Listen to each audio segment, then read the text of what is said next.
My friend's sister lied that I got her pregnant. My parents disowned me. Now the truth is out, and they're begging to come back. I never thought my life would become a cautionary tale. You hear about these kinds of insane dramas on daytime TV or in sensationalized news articles, but you never imagine it becoming the backdrop of your own existence. But here I am, a year deep into a nightmare that started with a single, breathtaking lie and ended with me having to legally sever ties with my own parents. This is the story of how I was accused of fathering a child that wasn't mine, how my family chose to believe that lie over me, and the scorched earth aftermath that followed when the truth finally came out. Part 1. The accusation. It all began about a year ago with a text message from Jenny. Jenny is the sister of my close friend, Dave. We all grew up in the same neighborhood, our families knew each other. Jenny was always a bit different, quiet, with a fragility that everyone noticed but no one discussed openly. Dave was protective of her, and we all respected that. She had her struggles with mental health, the specifics of which were never my business, but it was a known part of the landscape of our social circle. So, when her name popped up on my phone, I was surprised. When I read the message, my world tilted on its axis. "I'm pregnant," it read. And then a follow-up that made my blood run cold. "You're the father." I remember sitting on my couch, the TV muted in the background, reading those words over and over. It felt like a prank, a glitch in reality.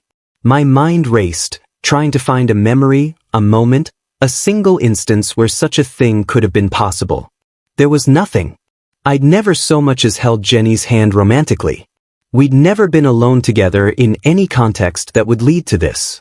The accusation wasn't just false. It was physically impossible in the world I lived in. I called her immediately, my voice shaking with a mixture of confusion and panic.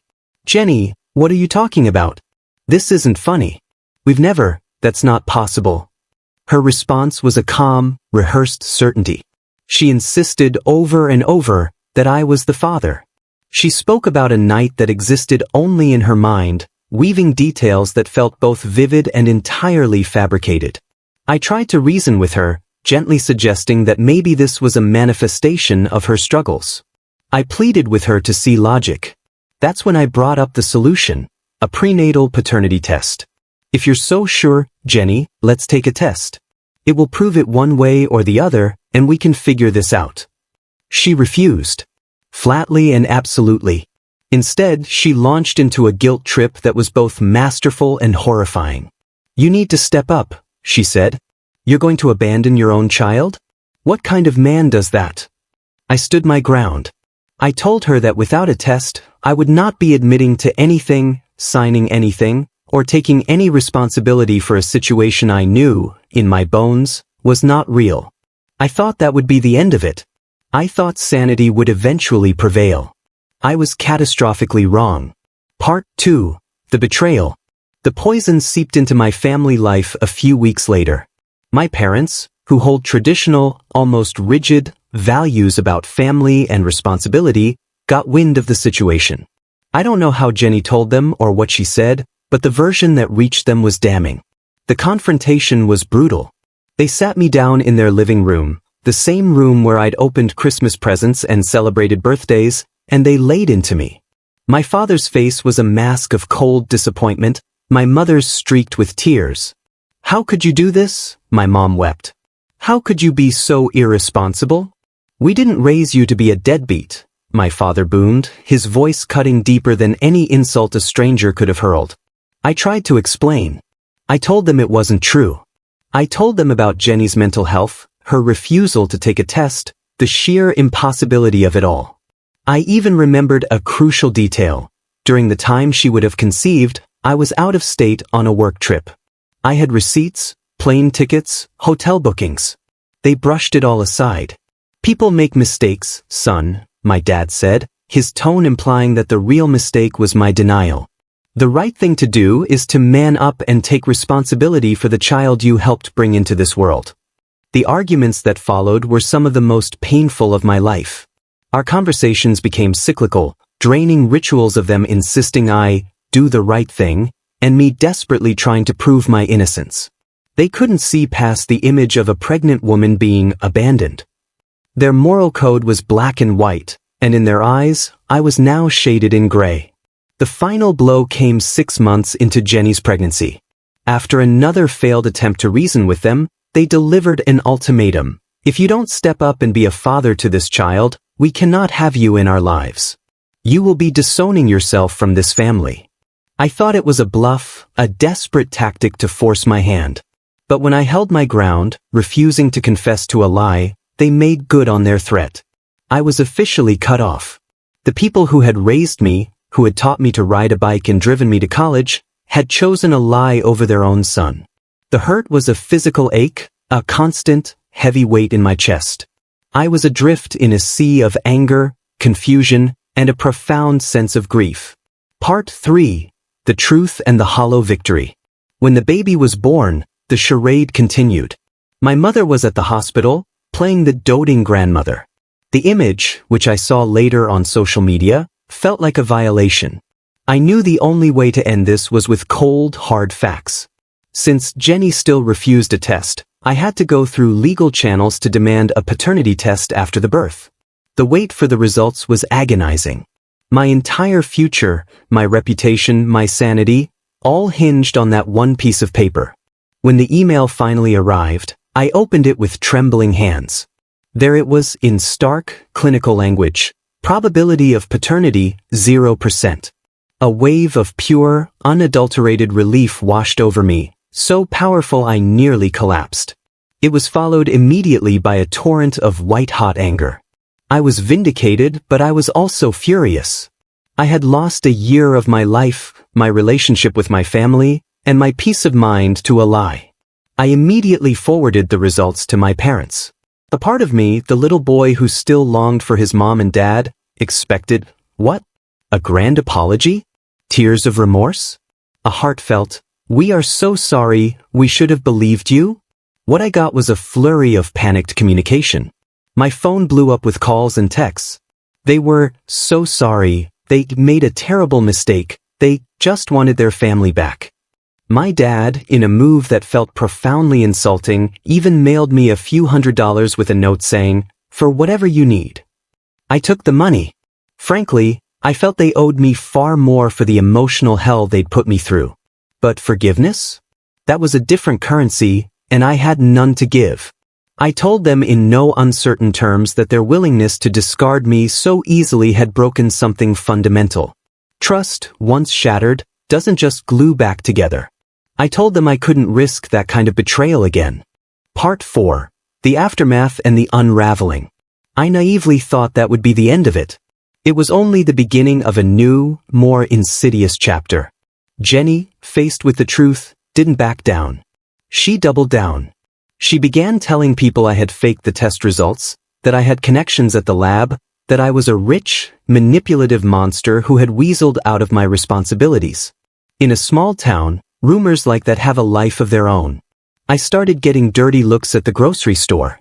An old acquaintance even confronted me at a gas station, calling me a deadbeat. I had the proof in my hand, but it was no match for a salacious story. My parents, meanwhile, weren't truly apologizing. They were engaging in what I can only describe as rug sweeping. My mom would leave long, emotional voicemails about how much she missed me and how we needed to have a family dinner to move on. There was no acknowledgement of the depth of their failure, no understanding of the trauma they had inflicted. They just wanted to pretend it never happened. Then, my dad escalated by offering to buy me a new car if I would come back to the family. They were trying to bribe me into submission, proving they still saw this as a transaction, not a relationship in need of repair. The situation hit rock bottom when they started involving people from my past. They contacted old friends and even managed to track down my ex-girlfriend, Sam, spinning a tale of their poor, unstable son. When my own boss pulled me aside to ask if everything was okay at home because my concerned parents had called him, I knew I had crossed into a new realm of insanity. They were actively trying to sabotage my career and my reputation. I was left with no choice. I hired a lawyer and obtained a restraining order. The process was humiliating and heartbreaking, having to stand in a courtroom and legally declare my parents a threat to my well-being. When they were served, the backlash was vicious. My mom sent an email accusing me of tearing the family apart. The final, terrifying straw was when I found my car keyed with the word, liar. I had no proof it was them, but the message was clear. The restraining order was granted, and for a few months, there was a fragile, exhausted peace. Part 5. The Legal War and the Final Straw. Just as I began to breathe again, I was served with a lawsuit. My parents were suing me for emotional distress. They claimed that my decision to cut them out of my life had caused them severe mental anguish and that they deserved compensation. I read the papers in a state of numb disbelief. They were now using the legal system to continue punishing me for upholding my boundaries. It was the ultimate act of manipulation. We went to court, and my lawyer masterfully dismantled their case, presenting the timeline of harassment, the paternity test, and the restraining order. The judge saw through their charade and threw the case out, ordering them to pay my legal fees. Winning felt empty. The victory was just the cessation of hostilities, not a restoration of what was lost. The final act came when I accidentally ran into my cousin, Melissa. She let slip that my parents were planning a massive family reunion, billing it as a reconciliation event, and telling everyone I would be there. It was an ambush, a public relations stunt designed to either force me back into the fold or make me look like the heartless villain when I didn't show. I sent one final, firm email telling them I knew of their plans and would not be attending. I reiterated that any chance of reconciliation would require a genuine, unpressured apology and a respect for my boundaries that they had thus far been incapable of. My dad's response was a voicemail, laced with guilt, even dragging my deceased grandparents into it. They would be so disappointed in you. The reunion happened without me. I saw the pictures on social media. My parents smiling, surrounded by family, the picture of contentment. It was a stunning performance. But later, Melissa confided that it had been awkward. People had asked about me, and my parents' excuses had fallen flat. A few relatives had started to see the cracks in their story. Epilogue: walking my own path. That was the last major event.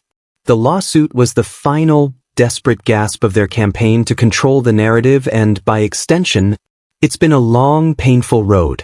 Cutting off your family is not something you ever get over. It's a scar you learn to carry. There are days the grief hits me out of nowhere, a memory of a happy childhood moment, a holiday that passes in silence.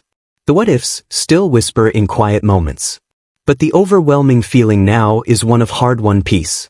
The constant state of anxiety, of waiting for the next text, the next letter, the next crisis, is gone. I can finally breathe. I've focused on my career, nurtured the friendships that withstood the storm, and continued therapy to rebuild my sense of self. I've learned a brutal but essential lesson. Family isn't just about blood. It's about trust, respect, and unwavering support. My parents failed that test spectacularly. They showed me that their love was conditional upon my compliance. I had to choose between my own sanity and their version of family. I chose myself.